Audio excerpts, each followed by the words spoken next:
We're in the back studio of Cheap Joe's Art Stuff in Boone, North Carolina, and it's my privilege today to be with Mel Stabin, who has been around forever, maybe. I mean, you've been around a while. Longer than that. You've turned the corner on many careers, probably. Yes. And so Mel is in Boone, North Carolina today, teaching a 5-day workshop. And from what I see, your students are, especially today, with the watercolor that we have back here on the right, the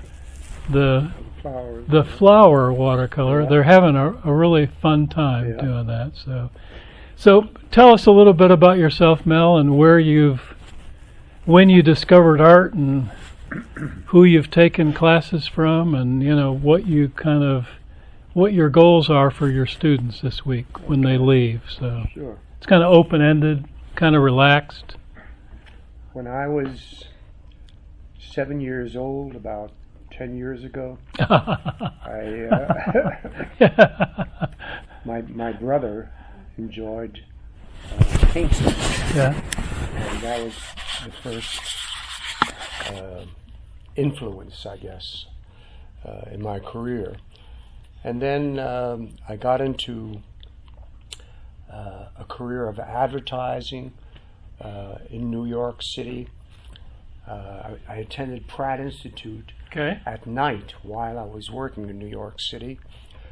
And I met my mentor, Edgar Whitney, and spent years with him attending workshops. He was the first teacher to conduct workshops in this country. Really? Okay. Yeah, it goes way back. And we became, though he was my mentor, we became friends. He and his wife Opie, and my wife Aileen, and I, and we'd occasionally be going out together. But he was my biggest influence. And I've been painting ever since. I was represented by a company that arranged all my European workshops. I did a workshop in Europe, somewhere in Europe or Asia, for about 14 years. But my sponsor just retired, so I probably won't be doing that anymore. But I'm painting all the time, and I love it. It just becomes part of you. It's like any endeavor that one enjoys. It just becomes second nature, and I'm happy with all that. Seems like a lot of artists, especially I've talked to Frank Webb, and I've talked to, I haven't talked to Al Stein, but came from that design kind of, and then kind of went into art from there. So and design is very helpful in terms of composition. And, you saw the Frank Webb article in the Palette magazine, and that's the Edgar Whitney approach, kind of the whole design before color. Exactly. You got to have a good design. So. So you've always been an artist, kind of. I've always had a desire to paint and draw. And when I was in advertising way back, you had to know how to draw. Right. Because they didn't have all the modern technology that they have today. So if you were doing a storyboard for a TV commercial, which is what I did, it would be panels. 8 panels, and you'd have to draw what the activity was for that particular television commercial. So that was a great learning experience for painting.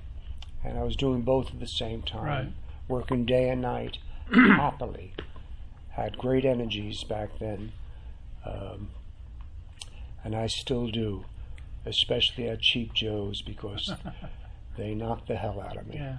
So, did you ever watch the TV show Mad Men? Oh yeah, sure. Was that during your era, kind of, or Yeah, yeah. that was. That's right. Did you smoke too? Exactly. Yeah. I smoked for a little while, Yeah, but yeah. then I gave it up. Because they smoked Indian cigarettes, which were kind of herbs. Oh. They weren't tobacco. Oh, okay. On the TV show, but yeah, they did the storyboards and Yeah. they did the whole thing, and that was. Well, when I, just on that note about smoking, I began smoking at a fairly young age, I guess, 15 years old, 16 years old. And I got involved with a bunch of guys shooting pool. And I became Yeah. really good at it, Yeah. to the point where I would cut classes in school to go to this pool parlor and smoke. And I got good at it, and people began betting on me. And I was half the size I am now, had a cigarette in my mouth, about to shoot the cue ball, and I look up, and there's my dad. He just grabs me by the collar, takes me to the owner of the pool parlor, and says, if I ever find this kid up here again, I'll close this place down. Threw me down a flight of stairs, and I never shot pool or smoked ever since. So Minnesota Fats had nothing to worry about at that point, right? So, well, Mel, let's talk a little bit about your painting style. Mhm. And I was particularly, it's Prince Edward Island. I was kind of taken by. Mhm. You've got so many different styles. It seems Mhm. like. So what is this? What are you trying to do with this? What? Well, the atmosphere that we were painting in was kind of a foggy day, Okay. with the sun hardly breaking through. So it became a gradation of amorphous shapes, out of focus, more focus, cooler to Right. warmer, Right. and then a couple of distinctive figures and some rocks. And that was enough to say what I wanted to say. And you've got a little bit of, you've got a boat back here, Yeah. looks like, and Boat kind and of in the distant fog. land. Yeah, okay. Yeah. So it's kind of impressionistic. It's Yes, kind of it is. Yes. And I think then we can go from there to here, where you've got Mhm.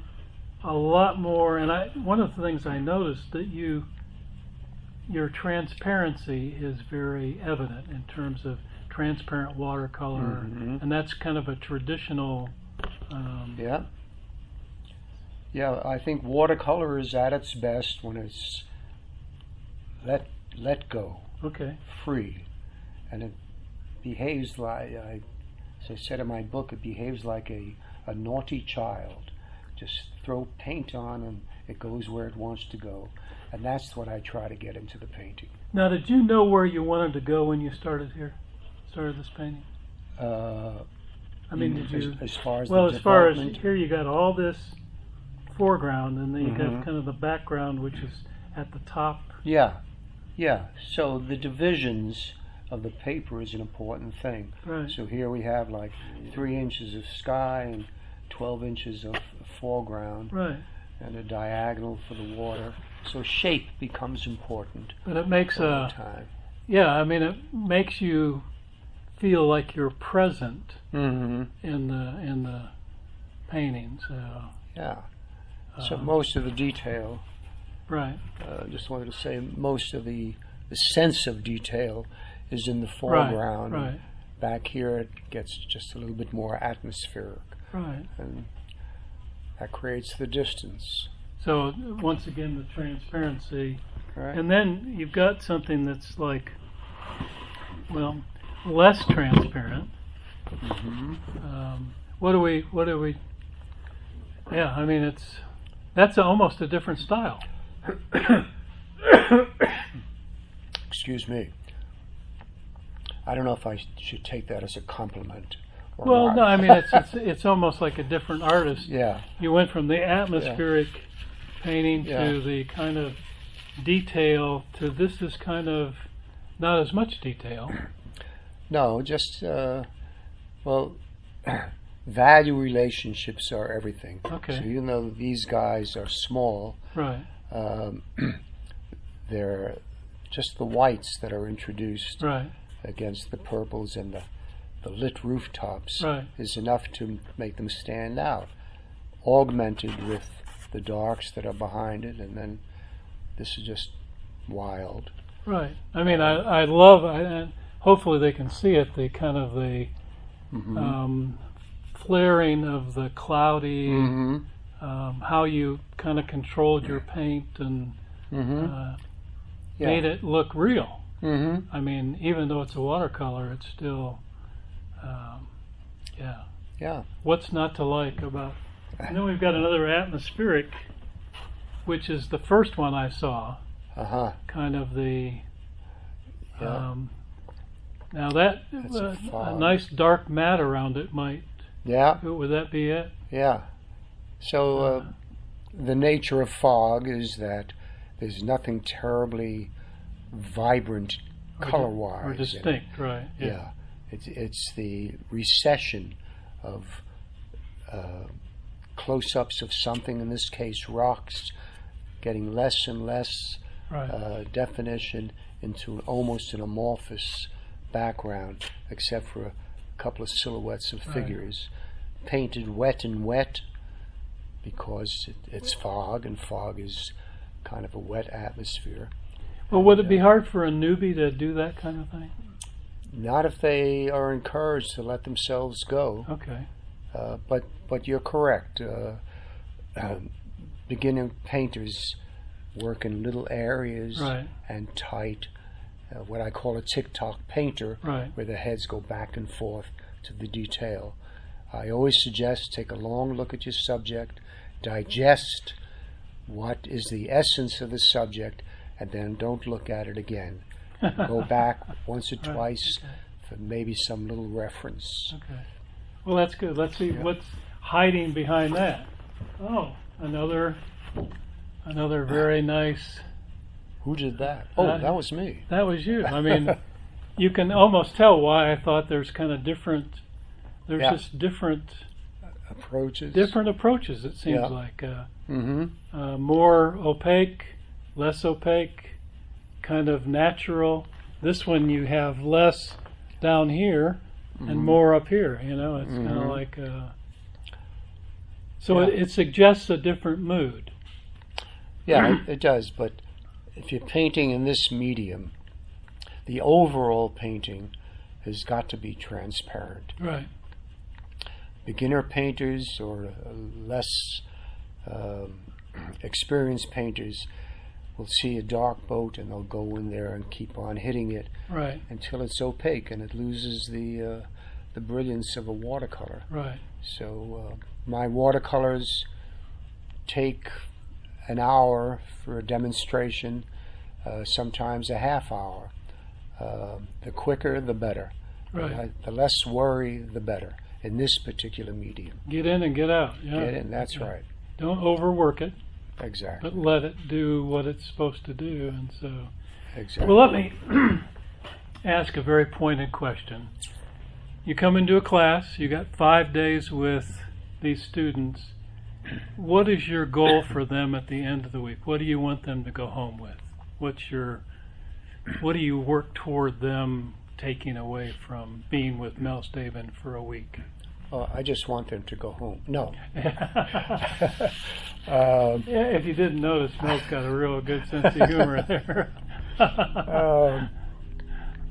Well, I hope they've learned something about the particular medium. Okay. And the essence of what I teach is work quickly.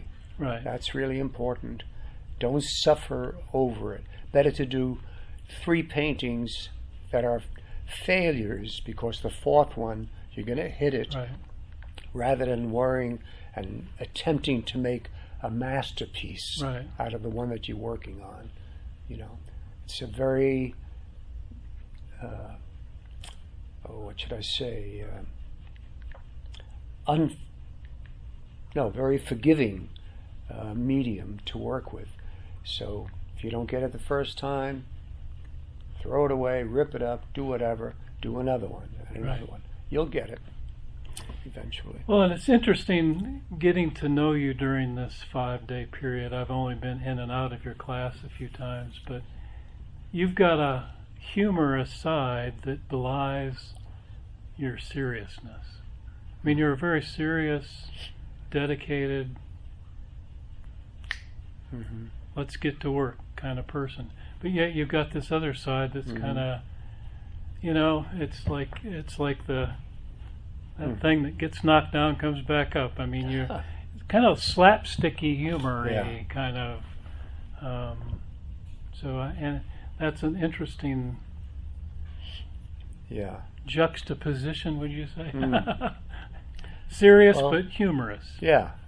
I guess that's my nature, but I do employ that in a class to loosen them up. Right. And that's really important. They should enjoy themselves here at Cheap Joe's. We got a week of producing paintings, and I think the more lighthearted everybody is in attitude, the better they're going to be. Before we end, let me ask one more serious question. Have you ever had a time where you kind of had that painter's block and couldn't think you did anything right? And if you've ever had that time, how did you get out of it? What would be your advice to our thousands of viewers that are... I've experienced that, as many people have. Failures, what you would consider personally as a failure in a watercolor. And if it was an interesting enough subject, I would do it again and again until I get it. Okay. And the painting is a failure, I'll rip it up, use the backside for scrap, quick sketches or whatever. But we all go through that. There isn't a teacher alive who hasn't failed in whatever they're teaching at one time or another. So it's a normal condition. So as you get more, as you paint more, do you fail less? As you paint more, do you fail less? Do you have more success? Yeah, I think you should. Yeah, that's the natural result. Painting a lot, you've learned hopefully from your mistakes, and you should be getting. It should be recognizable that you have been proceeding and getting better and better. Well, I asked Janet Rogers one time. For those of you that know Janet, she's very loose, but she can make a portrait of me or you look like me or you with very little, it seems, effort. And I asked Janet one day, I said, how do you make somebody look like somebody, but yet it looks loose and it looks kind of like you let the paint flow? And she said, well, it's the underlying structure of their face. And she fills in those spaces. So when you start a painting, do you see the painting and then you just kind of are, I mean, is that what an advanced artist does, where they kind of, they're not trying to, like you said, overwork something, but they, do you get the picture? And then you put in the pieces, or? Yeah, you get, impression is everything. Okay. We all have different impressions. And when you look at something, like this, I mean, did you see that, or did it just kind of? Well, it probably wasn't just like that. Right. Semi-realistic, and I might have exaggerated the heights of things. You work from photos at all, or? I do work from, like I'm doing here at your place. So this may have been a photo at some point. Maybe. No, this was on site. Okay. Yeah, most of my paintings I try to do on site. So plein air. Plein air, right. Yeah. Okay. But when I'm conducting workshops, unless it's plein air. So this says Rosa Rugosa and Queen Anne's lace. Yeah. What's Rosa Rugosa? This. Okay. That plant? And that's Queen Anne's lace. So where would this have been? Up in Maine. Up in Maine, okay. Yeah. And you're from I think where? That's what it says. Oh, yeah, it's up in Maine. And you live where? And it's for sale. Okay. Yeah, you can have this painting. And so, do you have a website? I do. And what is the name of the website?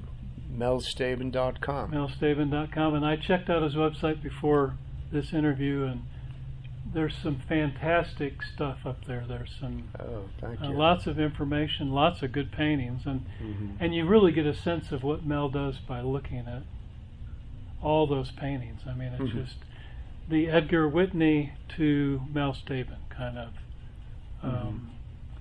I mean, there is a hierarchy in the art world, and so anyway, Mel, it's been fun, and I hope that you continue to paint until the cows come home. Okay. Whenever that is, right? Just wanted to say it's always a pleasure. This sounds like a sales pitch, but it isn't. It's a pleasure being here at Cheap Joe's. And we fed you well. This is just an aside, but I once looked exactly like this guy, but I had more hair than he has. So. And I once did advertising too. So, oh, did you? Yeah. So, okay, good. So we all came from the. Now I play music, and now you do art. Wonderful. So what kind of music? I play the guitar, the mandolin, the violin, the wonderful. tin whistles. You know, the Irish kind of. You know, so for myself, pretty much. You know, and I do paint, but do you perform musically? No, not much. No? You know. Just, okay. I perform to my wife every night in my easy chair. So. Yeah. Well, I hope that you've enjoyed this little bit. MelStabin.com, MelStabin.com. Check it out, and I know you're not doing a whole lot of workshops, but maybe that might change, you know, or maybe you can buy a painting. So. Thank you. Well, thank you very much. A pleasure. Okay. Okay.